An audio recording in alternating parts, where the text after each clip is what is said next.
to an early start during our second day in Fiji. A group of us venture outside of the tourism capital of Nadi to a resort that's truly one of a kind. It's during the hour-and-a-half drive that we get to see the countryside, and I have to admit, the mountainous landscape really looks similar to the southern part of Guam. But this is just one part of the more than 4,000 square miles that make up the main Fijian island of Viti Levu. In no time at all, we arrive and check in at the Shangri-La Resort and Spa, which literally takes up the entire island of Yanutha. We also meet Lata, the communications manager of the resort. She takes us on the golf cart tour of the island's amenities.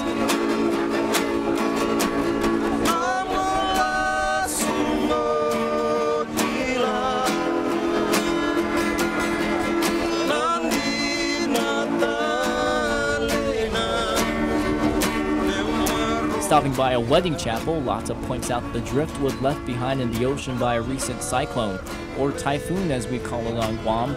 She also talks about the spa villas holding up because some of the ceiling panels are built with a special wood called vesi, which is used to build traditional canoes. It already seems clear to me this resort is just as people-friendly and culturally friendly as it is environmentally friendly. In fact, Lata says they have their own wastewater recycling system. She adds they've been developing a marine preserve to regrow the island's coral population. More on that later, but now it's time for a water break. Hey, so remember that waterfall tropical rainforest area we visited earlier?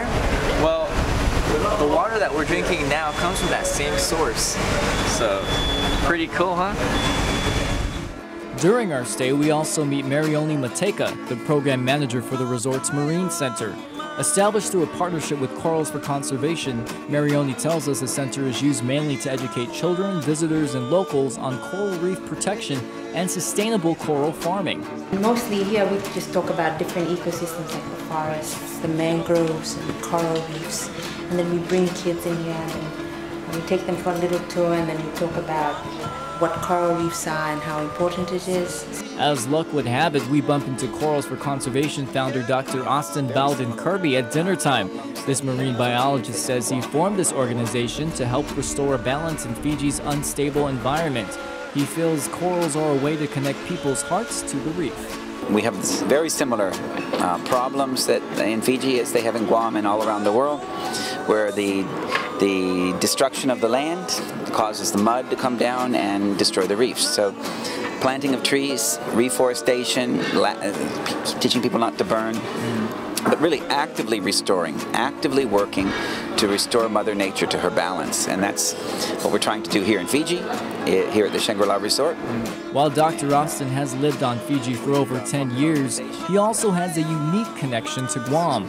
You see, Dr. Austin graduated from the University of Guam in 1985. He also spent the first years of his marriage and had his first child on Guam.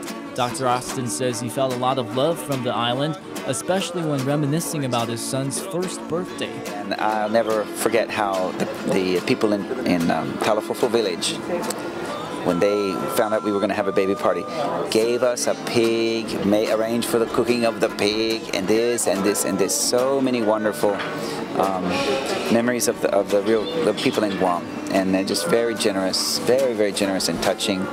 We're carrying that in our hearts, forever.